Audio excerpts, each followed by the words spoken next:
isn't always. Oh, I see her coming. Do you want to come say hi real quick? I am going to wait for my attorney, Jessica Jackson, to request. Let me see. I don't even know Who am I saying hi to? That's nobody. There's a bunch of people. It's called Instagram Live. That's a phone. I know. Okay, Mommy, I'm charging my phone in.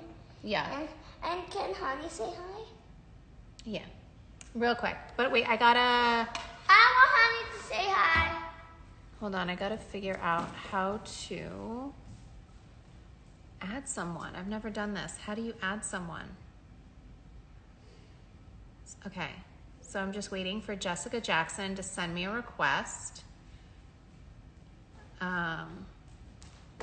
to split the screen with her. Honey, say hi. Hi.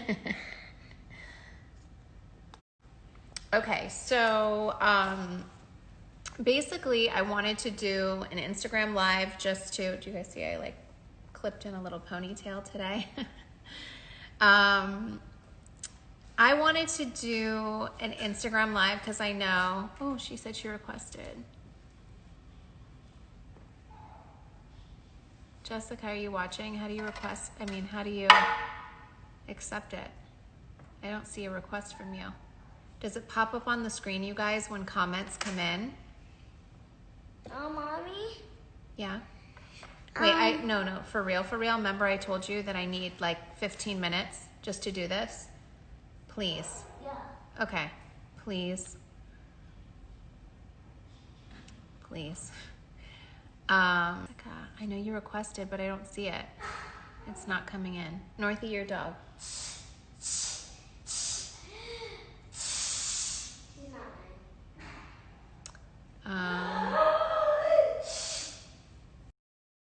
Okay.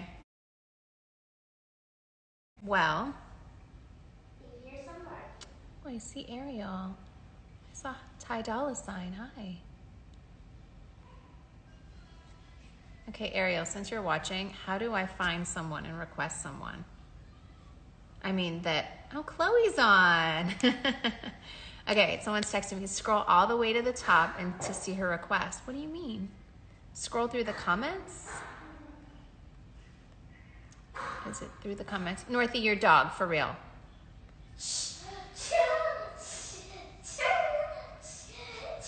Okay, hold on, I'm scrolling through. I don't see it.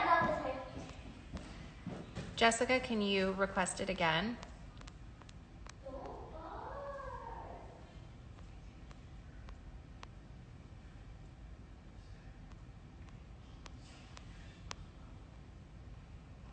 Sorry, guys.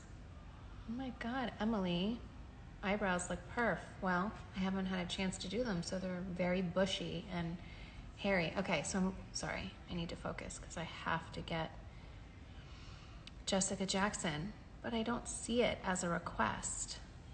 I might have to log off and do it again.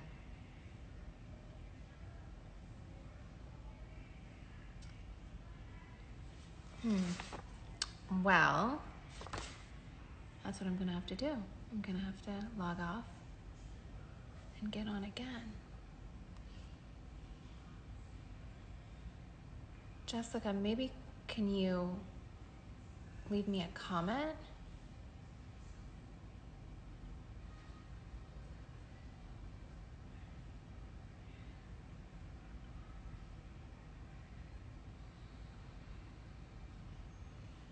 Guys,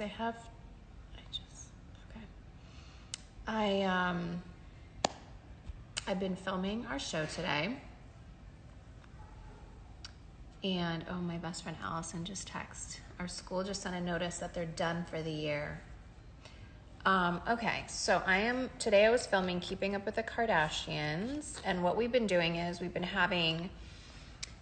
been our own camera person and our own lighting people and basically producing it all and everything through just using these tripods and little lights and shooting it ourselves and shooting everything that we've been doing at home while we've been quarantined. And so today I got up and I put on some makeup and I did my hair and we set up a little confessional. I posted on it on my stories a little while ago today while I was trying to figure out through Zoom with our producers on the other end of how to really turn on the cameras and how to start filming. So this should be easy, but wait, how to go live with someone. Okay. Requests. I don't know how this popped up, but my God, there's so many. Okay, Jessica. There she is. Jess, it says unable to join.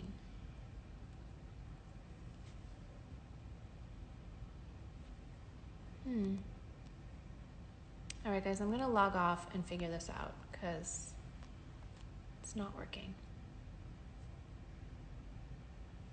I'm gonna try this again. Jess, will you request me? Go live with, actually, let me try this, Jessica. I'm gonna try to go live with Jessica. Okay, Jess, try to request me.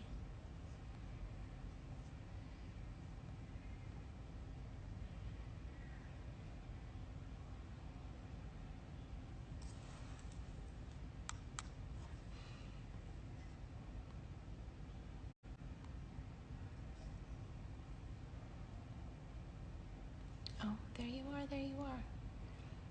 Gosh, Jess, it says unable to join. So annoying. I'm gonna screenshot it.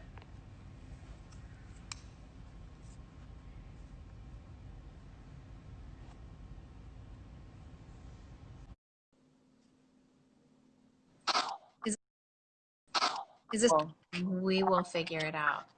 we will. Or maybe it goes. Does it go on my page too? Because we're together. It would make sense. Oh, it's on both. They're saying it's on both. Okay. Yay! Okay. Yay. I was like, I bet there's a great blonde joke coming out of this, but I know the fact that we can't figure this out is like really bothering me.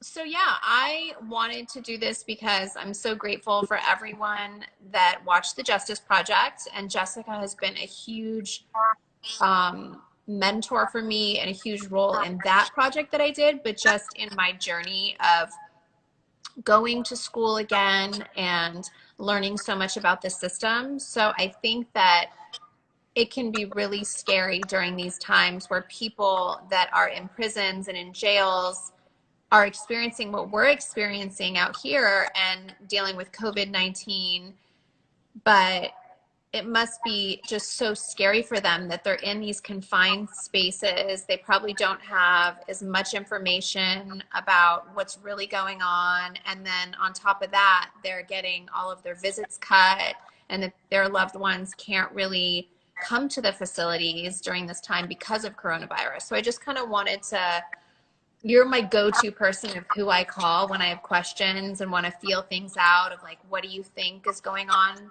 you know, in the prisons right now? What do you anticipate to happen? So I wanted to share that experience with my viewers to basically be on one of our personal calls about what I'm thinking, what I'm feeling, and going to my expert for the advice. well, thank you, and thank you for you, but we appreciate all the work you do all the time, but especially right now during the coronavirus, because there's 2.2 million people who are living behind bars right now that are essentially sitting ducks for coronavirus. They are stuck in tiny cells. They don't have the hygiene items they need. They can't get the soap, the hand sanitizer. I actually had a conversation with somebody in a facility the other day who said, he's having to make the decision, should he buy soap or should he buy food to eat for while he's in there. And many of them can't get hand sanitizer because it has alcohol in it. It's a contraband item. And then there's 2 or 3 people. Wow, I never thought about that. Yeah, I didn't even know that.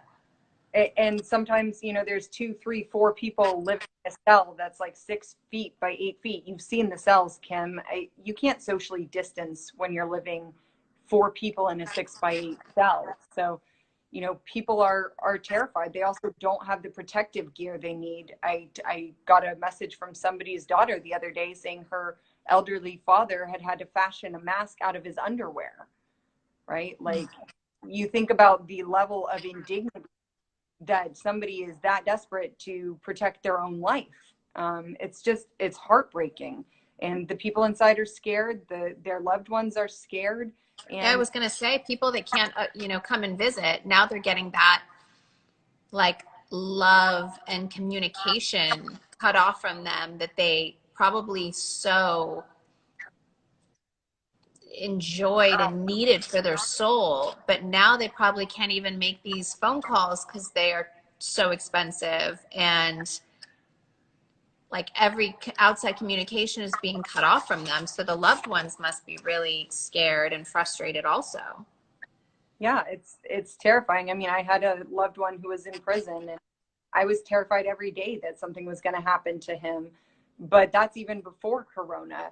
You've also got people inside who are scared that something bad is happening to their family and they can't afford to reach out, don't have phone time to reach out and talk to them. So it's terrifying. We also know that the virus is actually spreading faster inside.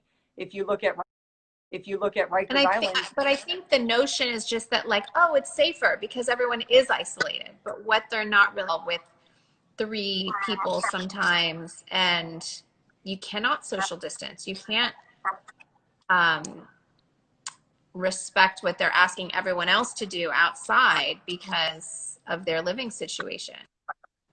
or you've got people living in open bays where it might be 100 people, 300 people in one big room with triple bunks.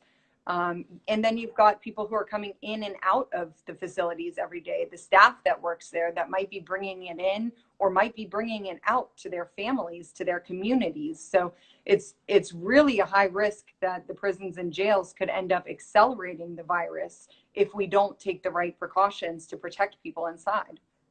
Yeah. I mean, it's just so crazy to think of like, for me, I feel like everyone is just now forgetting about people inside when there's a huge pandemic like this and everyone is just kind of fending for themselves on the outside when there's so, like you said, 2.2 million people inside protection. So frustrating to see this happen and just to see that they're not safe. They don't have value. It doesn't mean that they shouldn't be redeemed. It doesn't mean that they should get a death sentence from this virus just sitting there. So what can people do? That's a one question that I get asked all the time. When the amount of phone calls I got after the Justice Project was like, okay, it's clear as day. I completely understand. You showed a whole different side to the justice system. But what can I do? What can I do to help? So what would you recommend for people to do? And I always want to know that when people ask me, where can I direct them to go? I know you work with, you're a co-founder of Cut 50. Maybe you can explain to everyone what that organization is and what people can do to really help. Well, I think so. I threw in my bio, I threw a link to a petition where you can sign our petitions to lawmakers. It also has a tool where you can call them directly. We've put together a safer plan. So their recommendations, Erin Haney, who you work with as well, jumped into action, worked with experts across the country, put together the safer recommendations that will help jails and prisons stay COVID-free, help protect people inside there. Now we need the lawmakers to adopt them and implement them. So I'd say go to my bio, go to the link in my bio, sign our petition, tell your lawmakers, I care what's going on inside our prisons and jails. We don't want them turning into morgues. We want people in there to be safe. Our communities are going to be safe. So get involved and help us get this implemented in all 50 states and in the federal government. Yeah, I will. I'll post a link to that as well later so people can really understand how they can help. I mean, it's just crazy to think that, Alice Johnson, if, she wasn't out now, she would be just sitting there probably so scared that she was going to get the coronavirus. And it's just such a scary thing to think about. And I really urge everyone to listen to what Jessica said and sign these petitions, and that they help get all the laws passed and have all of the people that can make a difference really. I think it really puts the pressure on to step up and pay attention, not to forget about the people that are sitting in our prisons and jails that are scared just like we are. Yeah. And Kim, you're I think it's shining important to know that we're all going to get through this together, though, and it's about educating people to understand what they can do to really help. Yeah, and you're a shining example of what happens when there's public pressure around the prisons and jails, and how we can actually get people out, because there are a lot of Miss Alice's. There are a lot of people in there who didn't even commit a crime, but are there because of a technical violation of probation or parole. So they missed a meeting with their probation or parole officer, or they didn't make a payment on time. Or there's a lot of people who are there because they just can't afford their bail amount. They haven't actually been convicted of a crime yet.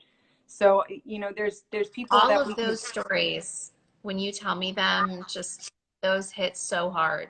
Just thinking of, I always tell people, once you get involved and once you get started in trying to figure out how to fix such a broken system, you get so overwhelmed because there's so much that is broken.